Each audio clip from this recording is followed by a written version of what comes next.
Hi, let's take the bearings off of my longboard. Ugh. I actually just recently cleaned them, but let's just do it anyway for shits and giggles. First, you're gonna need a gross towel, your new clean bearings, or I guess that's if you're replacing them, a toothbrush, and your T-tool, or whatever it's called.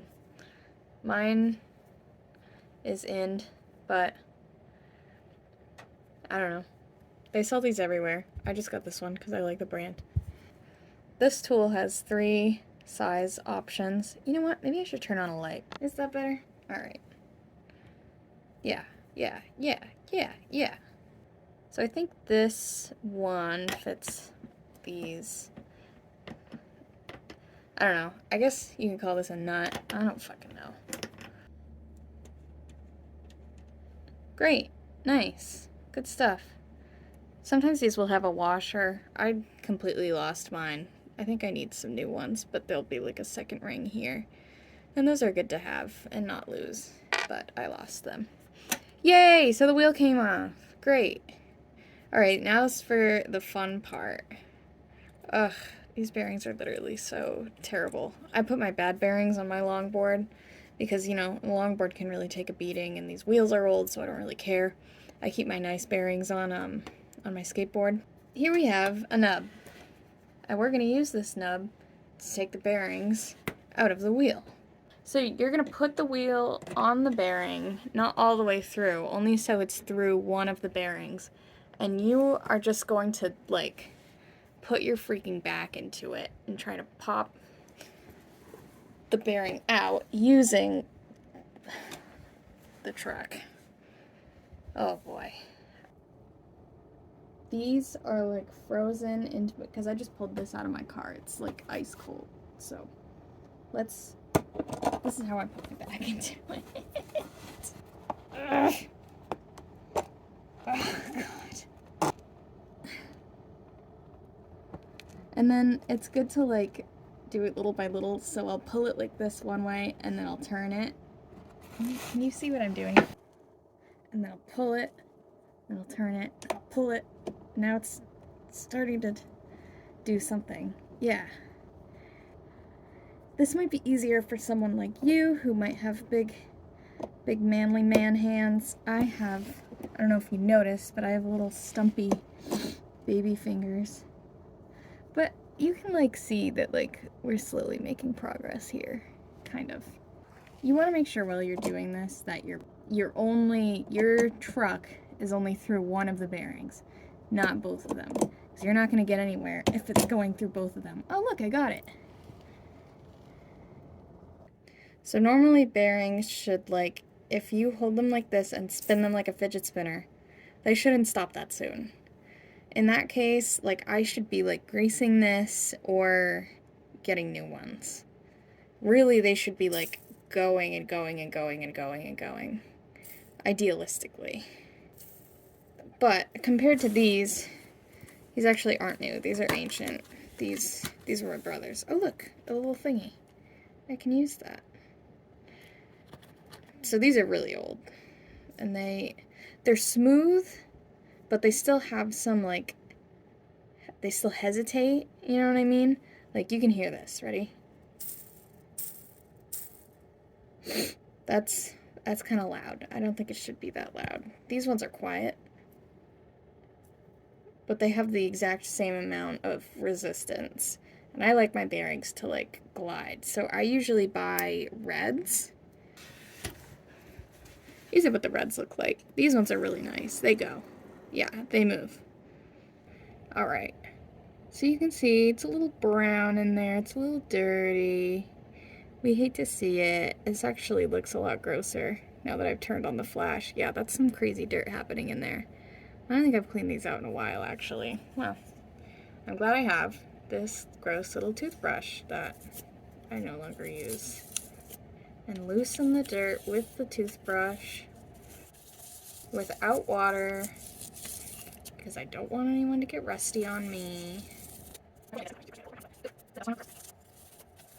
I'll also use a toothbrush or like a larger, similarly bristled brush on the face of my board. I don't know, maybe you can tell that the flash on. But yeah, look at that dirt. That's disgusting. I'll use a toothbrush to clean that too if I'm really like in the mood. I haven't been, you know, told me to respect the wood and I didn't listen.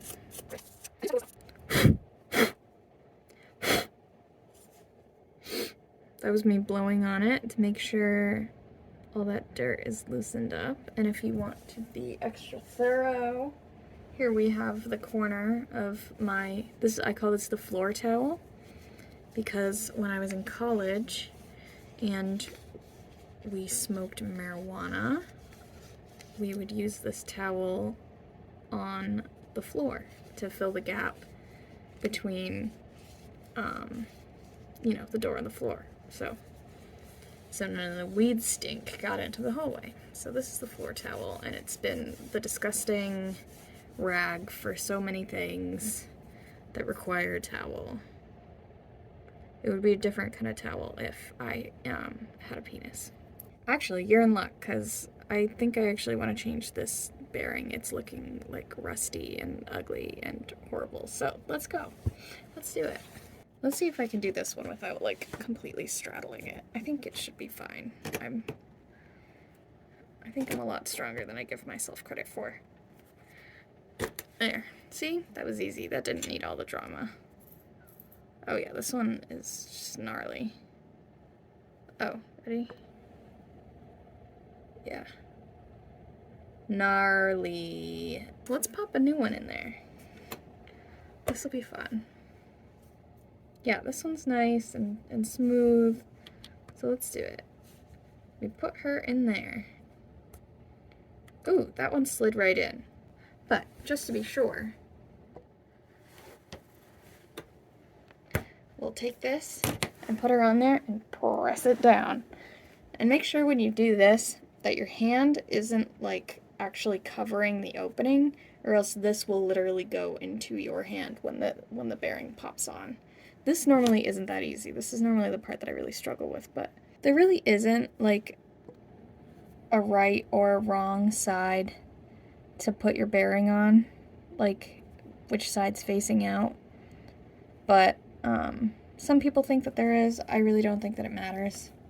So yeah, look. So these go here. Let's pretend that that didn't go in so easily.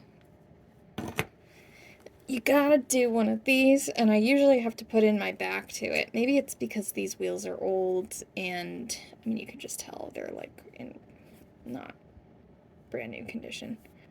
I don't know. Or maybe these bearings are like smaller, but actually that's really nice. Oh man, why didn't I change these bearings sooner? That is epic. Okay. Yeah, I'm very fortunate that I inherited some like really nice equipment, and I like that they're gold too. I like gold. Now that you've got your wheel on there and it's doing fabulously, boop. Let's take that nut. And you know what? I think I found a washer in here. So here's the washer. That goes flat side down on the thingy. See that? There it is. And then you put on the nut, give her a start, and then take your T-tool and give her a little go around. So, this is actually really important. When you're putting the nut back onto the wheel, I'll show you at this angle, you don't want to make it like so tight, because it's not good for the bearings and it's not good for your ride. You want to make it as tight as possible so it's not shifting like that, but not so tight that it, like, you want to stop right before it stops doing that. Like, you don't want to go any tighter than, like, it's still doing a little. So I'm going to do another one. It's a little loose, but we like it a little bit loose. I might go a little tighter. Shit. Perfect. So it still has like the glide as if it's loosely on there, but it's not so tight that it's stopping the bearings from moving. It's giving them some air. It's not like suffocating them. See, the bearing still moves really nicely, and it doesn't, the nut doesn't impact the bearing at all.